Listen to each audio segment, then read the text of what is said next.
Good morning, ma'am. Good morning. How is Niharika? Fine, ma'am. Good morning, ma'am. Good morning, Sachin. Beta.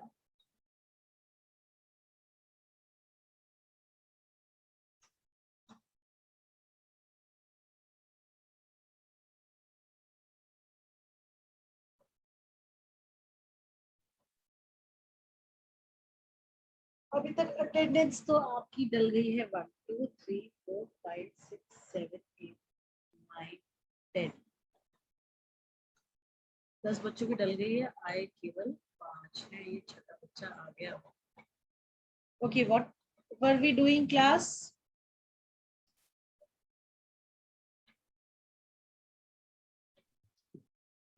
Ma'am, Good morning, ma'am.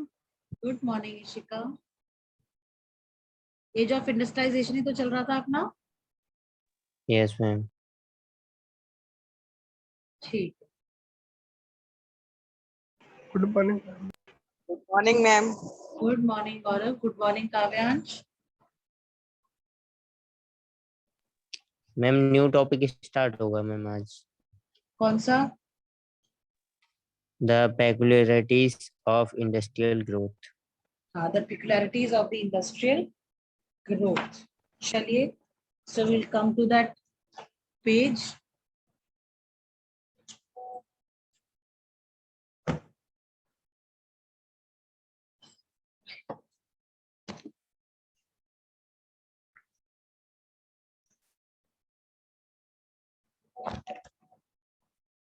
बेटा आखिरी के 3 दिन मतलब कि next Monday, next Saturday, next Friday, ये 3 दिन हम रिविजन्स करेंगे, ठीक है? Yes, okay ma'am. Ma'am. Yes,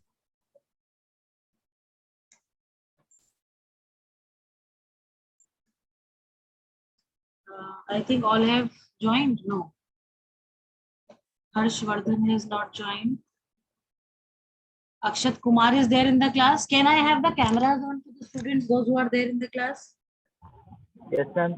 Yes, Akshat, open your camera, beta. I want to see. Gaurav, Sachin, Niharika, Akshat, Ishika. Okay. Niharika, Ishika, Bhumika. Blue is the color of the day.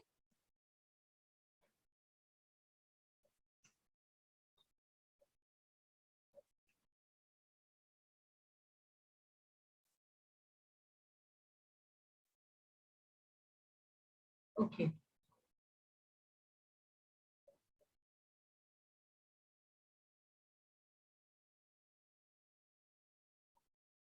Harsh has also joined us. Harsh,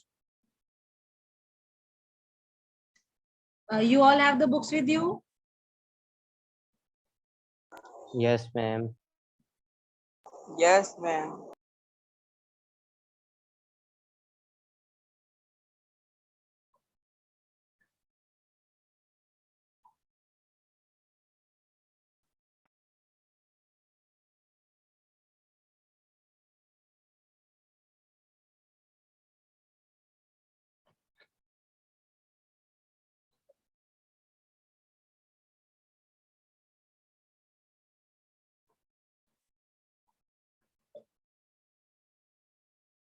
Chaliye.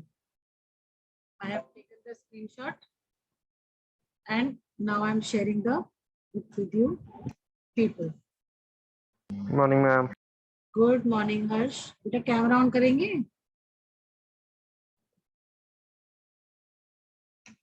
आगे कर लूंगा ma'am 2 minute. हाँ.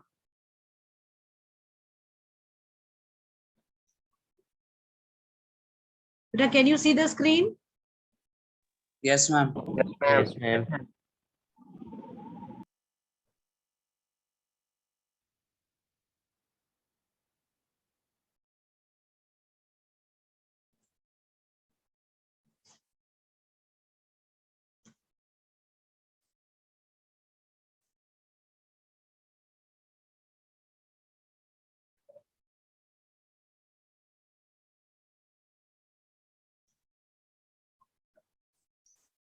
ये पिकुलरिटीज का मतलब क्या होता है, पिक्यूलर का मतलब क्या होता है जानते हैं बेटा?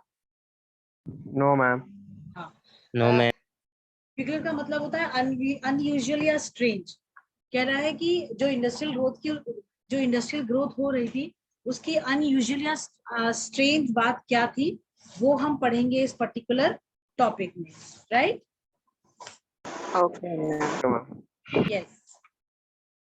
Do we have RN Maurya here in the class?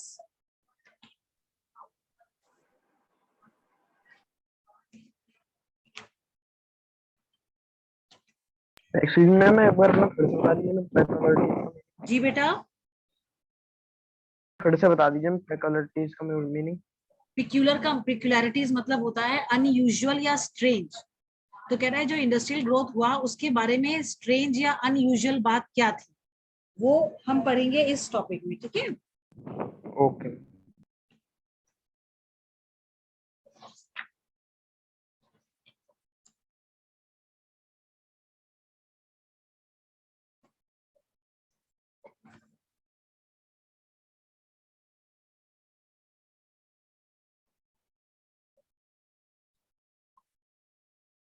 कह रहा है कि अगर हम इंडस्ट्रियल ग्रोथ की पिक्युलरिटीज के बारे में बात करते हैं तो हम दो कॉन्सेप्ट पे बात करते हैं। पहला हम बात करते हैं कि जो इंडस्ट्रियल ग्रोथ था उसकी अनयूजुअल या स्ट्रेंज बातें क्या थी। दूसरा हम बात करते हैं स्मॉल स्केल इंडस्ट्रीज की। जब हम बात करते हैं पिक्युलरिटीज की ऑफ द इंडस्ट्रियल ग्रोथ, तो उसमें बेटा हम सब लोग ये बात जानते हैं कि जब इंडिया में क्या बोलते हैं डिफॉरेस्टेशन शुरू हुआ, जब इंडिया में रेलवेज का एक्सपेंशन शुरू हुआ, उस दौरान बहुत सारी यूरोपियन मैनेजिंग एजेंसीज जो थी वो इंडिया में आई और उनको पूर्णतः अधिकार दे दिए गए किस चीज के, to control the tea plantations and the coffee plantations. अगर आपको याद हो क्लास 9 पे हमने चैप्टर जब ये पढ़ा था तब उसमें हमने पढ़ा था कि यूरोपियन मैनेजिंग एजेंसीज तो थी, उनका बहुत ज्यादा डोमिनेंस था इंडस्ट्रियल प्रोडक्शन में इंडिया में, ठीक है? जैसे क्योंकि बाहर की कंट्रीज में स्पेशली यूरोपियन कंट्रीज में टी और कॉफी की जो डिमांड थी वो बहुत ज्यादा थी। तो हमारे कंट्री में इन यूरोपियन मैनेजिंग एजेंसीज ने सबसे ज्यादा टी और कॉफी प्लांटेशन जो थे उनको इस्टेब्लिश किया और उन्होंने उसके लिए क्या करा, जो कॉलोनियल गवर्नमेंट थी उनसे बहुत ही सस्ते दामों पे, बहुत ही चीप रेट्स पे जो है लैंड एक्वायर करा, लैंड लिया, ठीक है? और उस लैंड को उन्होंने यूज करा for mining, for the production of Indigo and for the production of jute. हम सब लोग ये बात जानते हैं कि जो जूट था, जूट उस टाइम कितना मतलब इम्पोर्टेंट था एज अ कैश क्रॉप, क्योंकि इसकी डिमांड बहुत ज्यादा थी। दूसरा इंडिगो जो था, एक इंडिगो क्या होता है जानते हैं बेटा? Yes ma'am. हाँ, इंडिगो क्या होता है बताओ भाई? Ma'am paint. ए, पेंट थोड़ी होता है बेटा, कलर मैम होता है। ब्लू। मैम इंडिगो, मैम उस टाइम मैम इंडिगो एक क्रॉप है मैम, इंडिगो एक जिससे crop है, पर उस क्रॉप का यूज क्या है? अक्षत बताओ बेटा, उस क्रॉप का यूज क्या है? मैम जीन्स वगैरह बनाने के लिए मैम ब्रिटिश उस टाइम पे यूज भी करते थे। वेरी सिंपल, इसको बोलते हैं Indigo was a crop that was used for colouring the cloth, specially denim जो होता है, जानते हैं? Yes, denim ma'am. जो है, हाँ डेनिम एक तरीके का जीन्स होती है ना, यस मैम। और इसकी बहुत रेंज होती है, मतलब ये हार्ड में भी आता है, ये सॉफ्ट में भी आता है। आपने देखा होगा सॉफ्ट डेनिम्स जो हैं उनके कुर्ते बनते हैं लड़कियों के लिए, उनके टॉप्स, क्रॉप टॉप्स बनते हैं, टॉप्स बनते हैं, ठीक है? और जो हार्ड डेनिम होती है वो जीन्स वगैरह के लिए या जो आपका जो स्वेट शर्ट्स होती हैं उसको बनाने में काम आता है, राइट? Yes, ma'am. राइट? तो इंडिगो जो था उस टाइम पे बहुत ज्यादा डिमांड में था, क्योंकि इंडिगो एक नेचुरल कलर था जो कि ब्लू कलर का होता है और इसका कलर बड़ा ही फाइन होता था, जो कि उस टाइम पे जो डेनिम इंडस्ट्री थी यूरोप के मार्केट की, वो बहुत ज्यादा डिमांड करती थी। तो इंडिगो जब ये लोग ग्रो करते थे यूरोपियन एजेंसीज यहाँ पे इंडिया में, तो उसकी डिमांड जो थी बहुत ज्यादा थी। प्लस क्योंकि वो इंडियन क्वालिटी बहुत फाइन कलर माना जाता था और इंडिया में उसके ग्रोइंग के लिए जो क्लाइमेटिक कंडीशंस थे दे वर आल्सो फेवरेबल, तो ये पूरा का पूरा इंडिगो वहां सप्लाई करते थे, ठीक है? पर इंडिगो को अगर आप देखो एज अ क्रॉप, तो वो बाकी क्रॉप्स के लिए बहुत नुकसानदेह होती थी, क्योंकि इसकी जो रूट्स होती थी इंडिगो की वो काफी अच्छे तक से जमीन में चली जाती है, और अगर आप इसको अप्रूव भी कर देते हो तब भी जो है इसकी रूट्स जमीन में ही रहती थी, और एक समय के बाद दोबारा से रीग्रो हो जाता था ये प्लांट, राइट?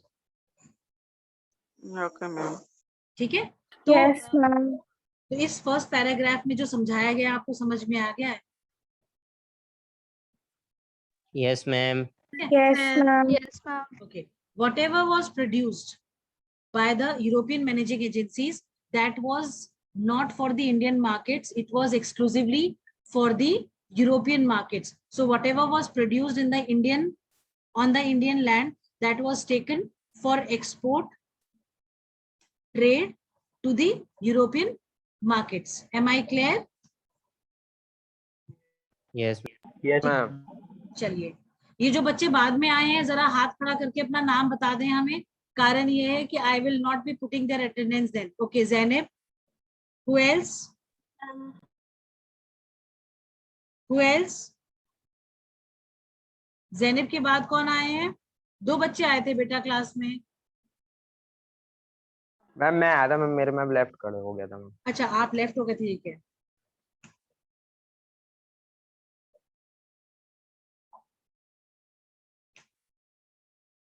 क्या आदित्य श्रीवास्तव भी है अपनी क्लास में? है भाई? बेटा बताओ। ठीक है Zainab, you can put your hand. Yes, ma'am. I hope this first paragraph is clear. Yes Yes, Yes, ma'am. ma'am. Yes ma'am. अब जब जो इंडियन बिजनेसमैन थे, इन्होंने जब इंडस्ट्रीज को सेटअप करना शुरू करा लेट 19th सेंचुरी में, तो उन्होंने कंप्लीटली अवॉइड करा क्या चीज? To compete with the Manchester goods in the Indian markets. उन्हें पता था कि मैनचेस्टर गुड का वो बराबरी बिल्कुल नहीं कर पाएंगे, और मैनचेस्टर गुड जो था उससे कंपटीशन इन इंडियन बिजनेसमैन जो थे उन्होंने अवॉइड करा इन द लेट 18-19 सेंचुरी। ठीक है, जो इतना क्लियर हुआ? अब जो यार्न जो था, जो धागा था, जो कि जो ब्रिटिश इंपोर्ट्स थे इंडिया में, वो बिल्कुल भी उसके वो इंपॉर्टेंट नहीं थे।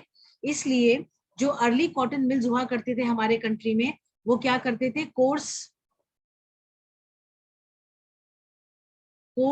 जो है कॉटन यार्न थ्रेड बनाने की बजाय क्या करते थे? वो फैब्रिक बनाते थे। क्या बनाते थे? फैब्रिक। ठीक है, यार्न मतलब होता है थ्रेड बनाना। हाँ, तो वो थ्रेड नहीं बनाते थे, वो फैब्रिक बनाते थे। और जो यार्न जो था, जब वो इंपोर्ट हो जाता था, और वो इंपोर्टेड यार्न कौन सा होता था? केवल सुपीरियर वेराइटी वाला होता था, अच्छी वेराइटी वाला होता था। ठीक है,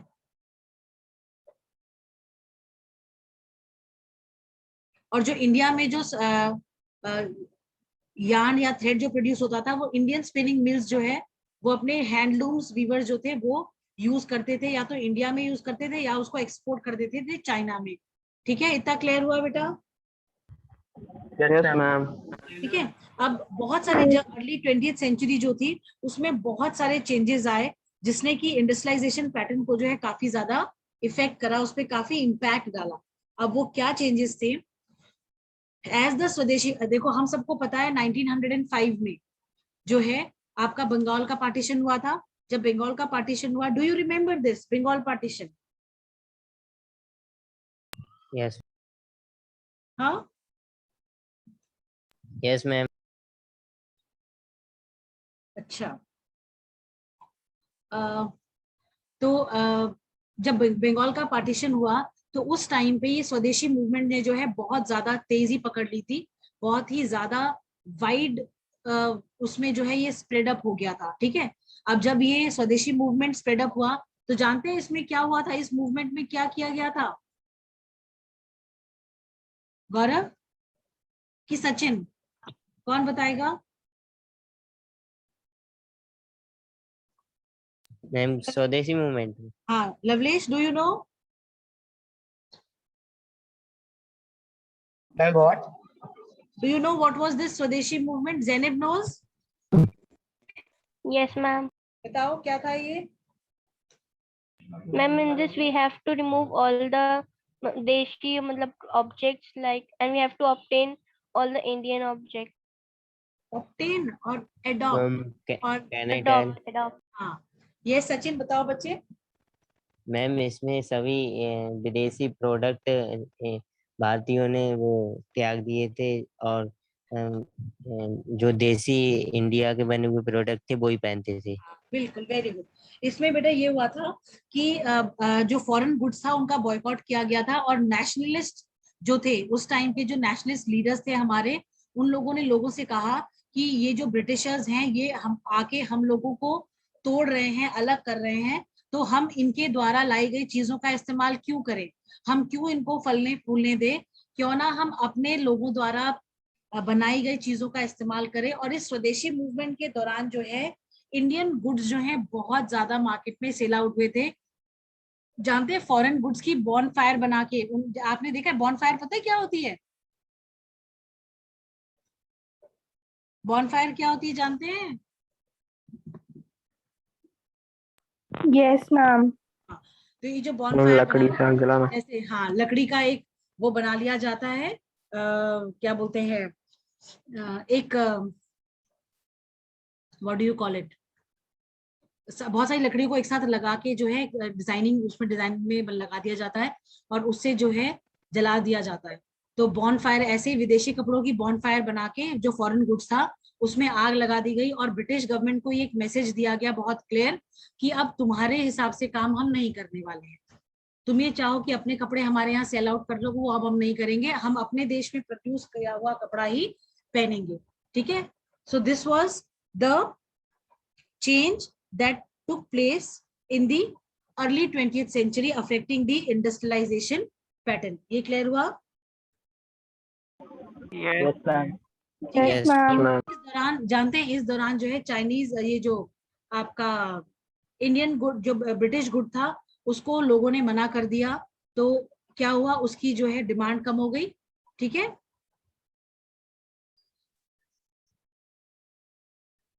ठीक है, और दूसरा क्या हुआ, एक तरफ तो इंडिया में ये बॉयकॉट जो है मोशन हमने जो है चला दिया था, दूसरा जो था चाइना में जो जो यार्न हम चाइना जो है भेज रहे थे, अब वहां से भी उसके अंदर कमी आ गई, उसके अंदर जो है वो डिक्लाइन हो गया। वो इसलिए क्योंकि चाइनीज और जापानीज मिल का जो कपड़ा था उसने चाइनीज मार्केट को फ्लड कर दिया था बुरी तरीके से। जापान हम सब लोग जानते हैं, जापान में कौन सी जगह है जो कि मैनचेस्टर कहलाती है जापान का, पता है आपको? No ma'am. ओकाया, ओकाया है ना, ओकाया, ओकाया में जो है जापानीज टेक्सटाइल मिल्स हैं जहाँ पे कि आर्टिफिशियल तरीके से कॉटन को प्रोड्यूस किया जाता है। और आप जानते हैं आर्टिफिशियल, क्योंकि जापान में कहीं से कहीं जो है कॉटन प्रोड्यूस करने के लिए फेवरेबल कंडीशंस नहीं है, तो पर जापान में टेक्नोलॉजी डेवलप थी, इस वजह से उन्होंने क्या करा, आर्टिफिशियल तरीके से जो है कंडीशंस बनाई जिससे कि आर्टिफिशियली जो है कॉटन को प्रोड्यूस किया जा सके, और उसमें दे वर सक्सेसफुल ऑल्सो। और इसी वजह से क्या हुआ कि जापानीज मिल्स का जो सामान था वो चाइनीज मार्केट में आ गया था। Am I clear? Yes ma'am. अब इसकी वजह से क्या हुआ, जो इंडियन इंडस्ट्रियलिस्ट थे उन्होंने क्या करा, धागे बनाने की बजाय डायरेक्टली क्लॉथ प्रोडक्शन पे फोकस करना शुरू कर दिया। Am I clear? Yes ma'am. चलिए यस नेक्स्ट है, Yes, कह ma'am. रहा है जो फर्स्ट वर्ल्ड वॉर थी उसने भी इंडियन इंडस्ट्रियल प्रोडक्शन को जो है बहुत ज्यादा बूम दी। ठीक है, हम सब लोग ये बात जानते हैं कि फर्स्ट वर्ल्ड वॉर जब हुई बेटा, उस टाइम पे most of the European countries they were involve in Wars, तो उसकी वजह से क्या हुआ, वहां का जो प्रोडक्शन था, प्रोडक्शन यूनिट्स थी, उनको बंद कर दिया गया। एंड मोर ओवर जो भी प्रोडक्शन यूनिट्स वर्किंग में थी उन प्रोडक्शन यूनिट्स में war whatever was required in the war that was being produced on large scale। ठीक है, जो भी सप्लाईज आ रहे थे वहां के मिल्स वगैरह से या वहां के प्रोडक्शन यूनिट से, वो सारा का सारा वो गुड बना रहे थे जो कि हमें उनको युद्ध में चाहिए था, जो वॉर के समय उनको चाहिए था।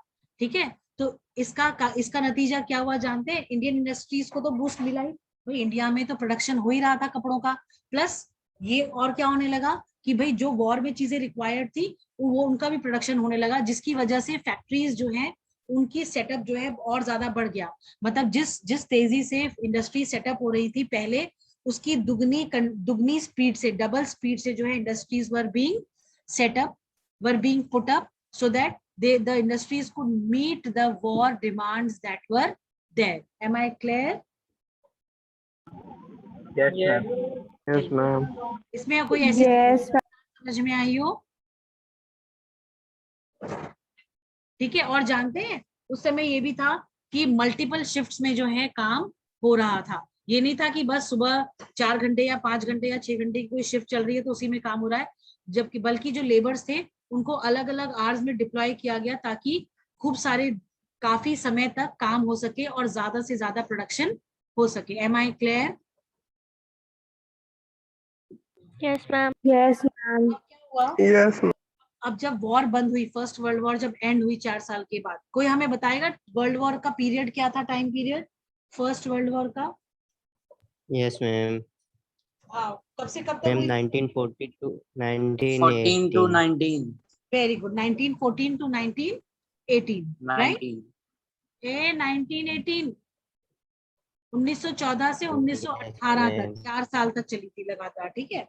अब क्या हुआ, जब वॉर बंद हुई फर्स्ट वर्ल्ड वॉर, तो मैनचेस्टर का की जो पोजीशन थी पुराने मार्केट्स में, स्पेशली इंडिया को लेके, वो पोजीशन वापस नहीं आ सकती। ठीक है। और क्या हुआ अल्टीमेटली, इंडिया में मैनचेस्टर गुड्स के जो डिमांड था वो अपने आप कम हो गया और इंडियन प्रोडक्शन जो था, इंडियन गुड्स जो थे, उसकी डिमांड बढ़ गई। ठीक ठीक। Okay, ma'am. चलिए, and with in the colonies, अब ये बता रहा है after the war Manchester could not recapture its old position in the Indian market, was unable to modernize and compete with the US, Germany and Japan. The economy of Britain crumbled after the war. Cotton production also collapsed and exports of cotton cloth from Britain fell dramatically. Within the colonies, local industrialists gradually consolidated their position, substituting foreign manufacturers and capturing the home market. I hope itna part clear hai peculiarities of industrial growth ki class. Yes. Yes, ma'am. Yes, ma'am. Now coming to the small scale industries. अब ये small scale industries में क्या हुआ जानते हैं? Can we have Akshat Kumar reading? Akshat, are you there? yes ma'am। पढ़िए। Ma'am कौन सा? ये अक्षत शर्मा बोल रहे हैं, कुमार बोल रहे हैं? शर्मा। नहीं, अक्षत Kumar.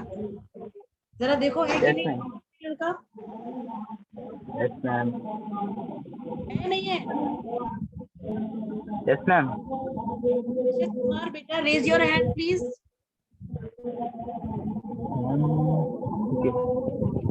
Read small scale industries predominate. Before you start reading, हमें बता दे दो ये जो small scale industries, इसमें क्या हुआ? Large industries formed a small segment, whereas small scale production continued to predominate the markets. Expansion of the handloom production with the uses of fly shuttle. Fly shuttle use होने लगी। पहले तो ये manually करते थे, अब fly shuttle use होने लगी जिसमें कि मल्टीपल थ्रेड्स आ सकते थे एक साथ और वो मैकेनिकली काम करते थे। Then despite growth, weavers and craftsmen lived a miserable life. चलिए, now you read. Akshat. Okay. While factory industries grew steadily after the war, large industries formed only a small segment of the economy. Most of them, about 67% in 1911, were located in Bengal and Bombay. Over the rest of the country, बेटा बंगाल हिंदी में बोलते हैं, हम बोलते हैं Bengal. over the rest of the country, small-scale production continued to predominate. Only a small proportion of the total industrial labor force worked in a registered factories, 5% in 1911 and 10% in 1931. The rest worked in small workshops and household units, often located in allies and Often, बेटा अक्षत often. Okay. हाँ, What is this name? After allies and allays and bylanes. Allays and bylanes. कह रहा है जो बड़ी बड़ी invisible to the passerby. उनके उनके पीछे और जो गलियों में जो गलियां होती थी वहां पे छोटे छोटे स्मॉल वर्कशॉप जो थी वो काम उसमें लोग काम कर रहे थे, ठीक है। Okay, ma'am. In वाले लोगों को दिखता, जो पासर बाय मतलब कौन होते हैं, जो लोग उन जगहों को क्रॉस करते थे उनको भी नहीं पता चलता था कि यहाँ पे कहीं पे काम हो रहा है कहीं पे, ठीक है। कैरी ऑन अक्षर। Yes, ma'am. In fact, in some instances, handicraft production actually expanded in the 20th century. This is true even in the case of the handloom sector that we have discussed. While cheap machine-made thread wiped out the spinning industry in the 19th century, the weavers survived despite problems. In the 20th century, handloom cloth production expanded steadily, almost trembling between 1900 and 1940. How did this happen? इतना clear हुआ बेटा, इतना clear हुआ? Yes, ma'am. ठीक है। Can we have Lavlesh reading next? Lavlesh, are you there?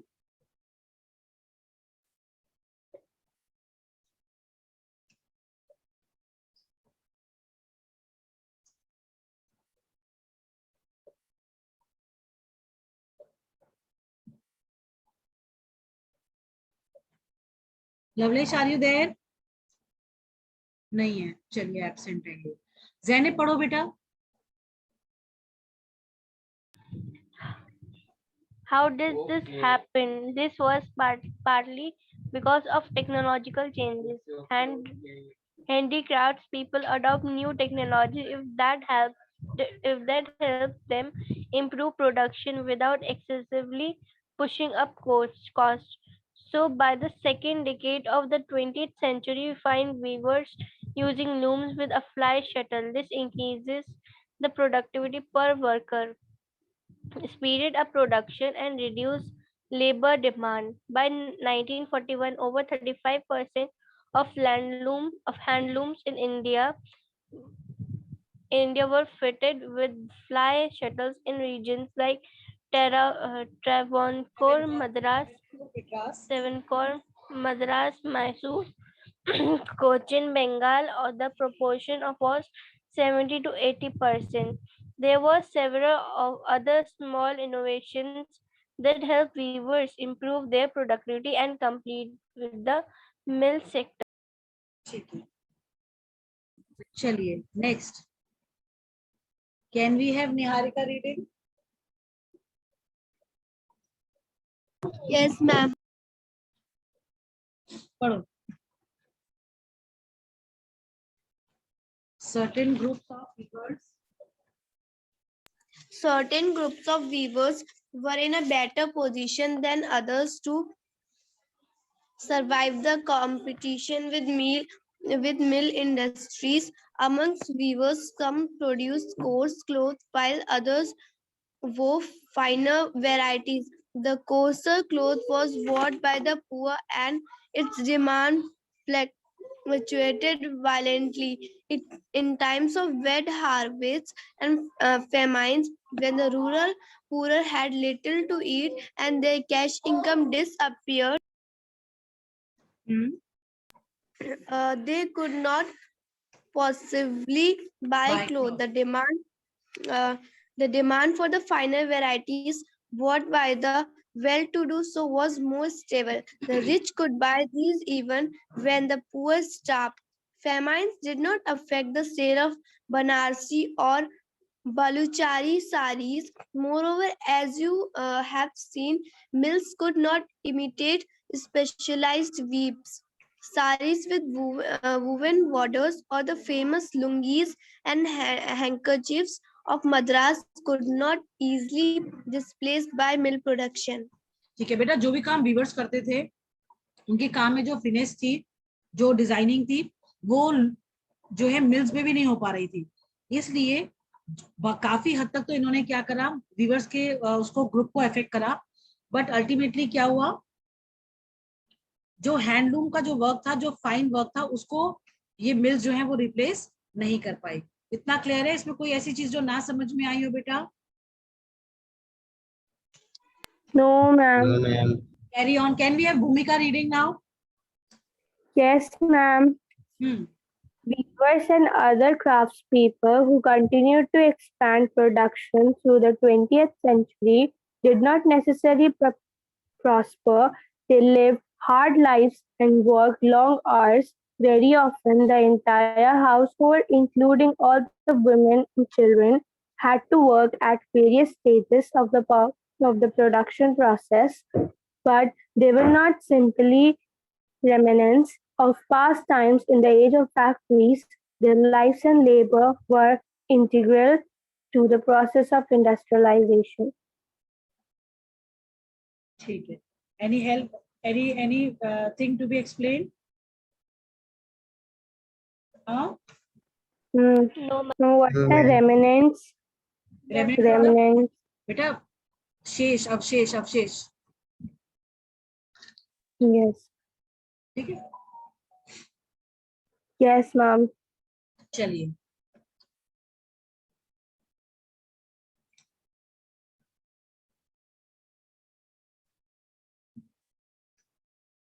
Market for goods. This is the last topic of the chapter. ये जो market for goods है, ये आपको बताता है कि किस तरीके से images of God and goddesses were used in the market as a advertising strategy. Calendars were also made, labels were also made, figures of famous people were also made to ensure good buyers in the market for the goods that were produced by the British. Am I clear? Yes, ma'am. आपने देखा होगा इसमें advertisement का मतलब क्या होता है. आपने देखा होगा कभी आप जैसे स्पेशली फॉर लेडीज, अगर आप साड़ी खरीदने जाते हो तो लेडीज आजकल कितना इन्फ्लुएंस्ड रहती हैं ये सीरियल्स और मूवीज से, हीरोइनों के कपड़ों से. रहती ही नहीं रहती हैं? Yes, ma'am. Yes, ma'am. तो वो मार्केट में जाके क्या बोलते हैं, भाई वो फला फला हीरोइन ने फला फला पिक्चर में जो साड़ी पहनी थी वो साड़ी दिखाओ. बोलते ही नहीं बोलते हैं? Yes, Yes, ma'am. ma'am. तो उस टाइम के मतलब उस समय के आज के मार्केट में भी यही सब चीजें हैं. बट आज की मार्केट में कंज्यूमर जो है वो इतना अवेयर है कि वो डिमांड करता है कि हमें ये चाहिए. पर उस टाइम पे क्योंकि कंज्यूमर बहुत अवेयर नहीं था, तो कंज्यूमर के दिल में, कंज्यूमर के दिमाग में, कंज्यूमर के अंदर एक इच्छा जगाने के लिए, मतलब उनकी सेंसेस को अराउज करने के लिए वो लोग क्या करते थे कि इतने कैची स्लोगन्स डालते थे, पिक्चर्स इतनी सुंदर डालते थे कि इंसान अल्टीमेटली अपने आप अट्रैक्ट होकर उस चीज को खरीद लेता था. जैसे यहाँ पे जो आप ऐड देख रहे हो ग्राइप वाटर की, Woodward's gripe water keeps baby well.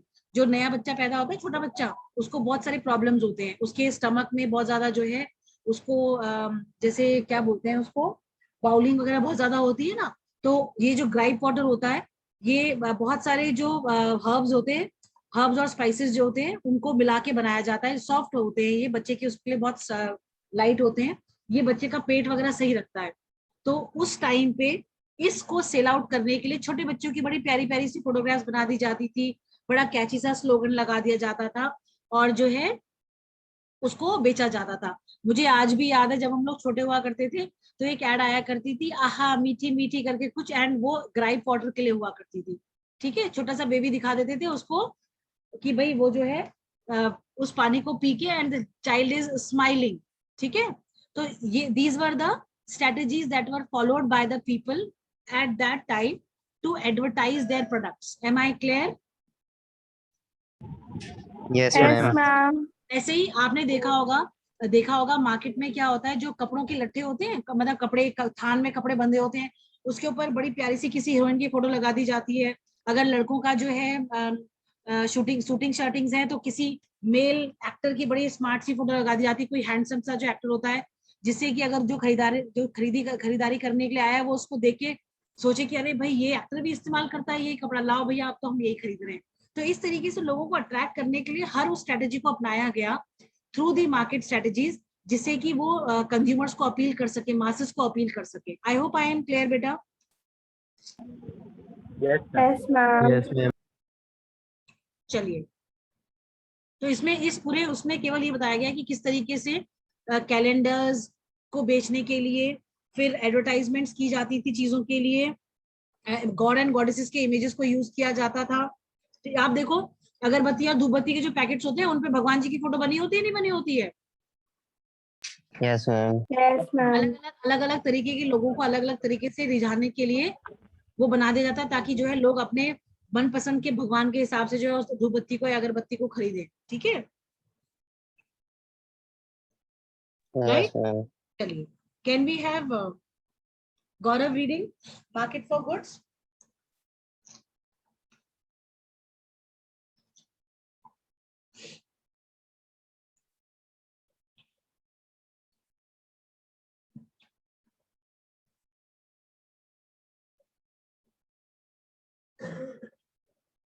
गौरव बेटा, आप क्लास छोड़ के चले गए क्या? Very good. Yes ma'am. कोई बात, ठीक है। Can we have Ishika reading? Yes, ma'am. Reading करो बेटा।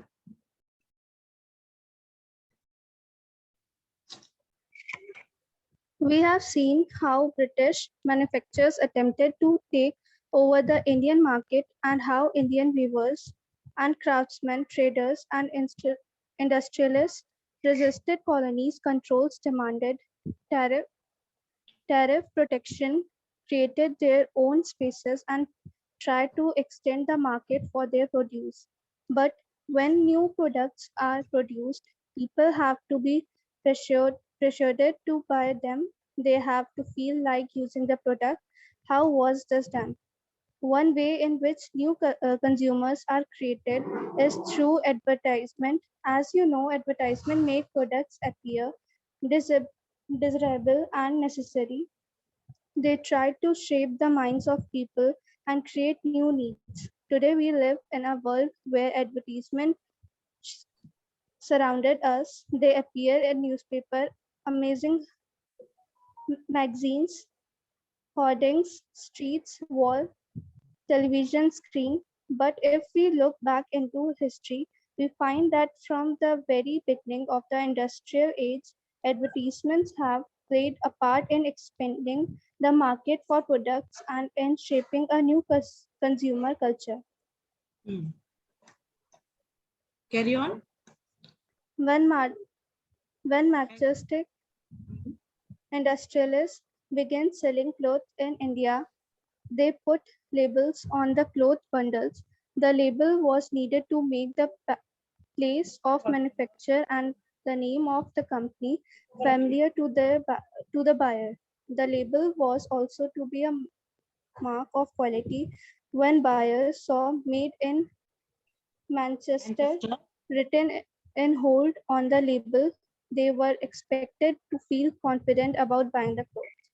ठीक है, जैसे आज की डेट में लोग कहते हैं ना ब्रांड्स, होता है ना? Yes ma'am. नाइकी है, एडिडास है, ब्लैकबेरी है, फिर आपका ज़ोडियोक है, फिर आपका पार्क एवेन्यू है, आपका वैन ह्यूसन हुआ, फिर आपका वो क्या बोलते हैं उसको,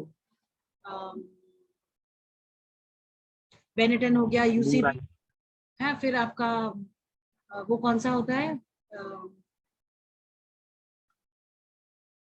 कई सारे ब्रांड्स होते हैं। तो लोग कहते हैं अच्छा कौन सी कंपनी का है, तो वो बोलते हैं इस कंपनी का है, तो बोले हाँ ठीक है ले लो, आंख बंद करके खरीद लो। मतलब आप ये समझो कि उस टाइम पे जो लेबल लगाया जाता था उसकी वो अपने आप में क्वालिटी को दर्शाता था। ठीक है, आज की डेट में भी ऐसा ही होता है। Class is about to end any moment, so remaining of the thing we will be reading tomorrow. ये इतना बचने के बाद we'll do the question answers and the flow charts, right? Yes ma'am.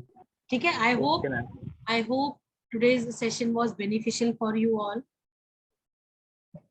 See you tomorrow, same time, same class, because we don't have any other class. We have 10:40 only given to us. I think this is the ideal time. वो बहुत नींद भी नहीं आती है, बहुत ज्यादा जो है उठ ही चुके हो, 9 बजे तक तो उठ ही जाते होंगे सब लोग, है ना?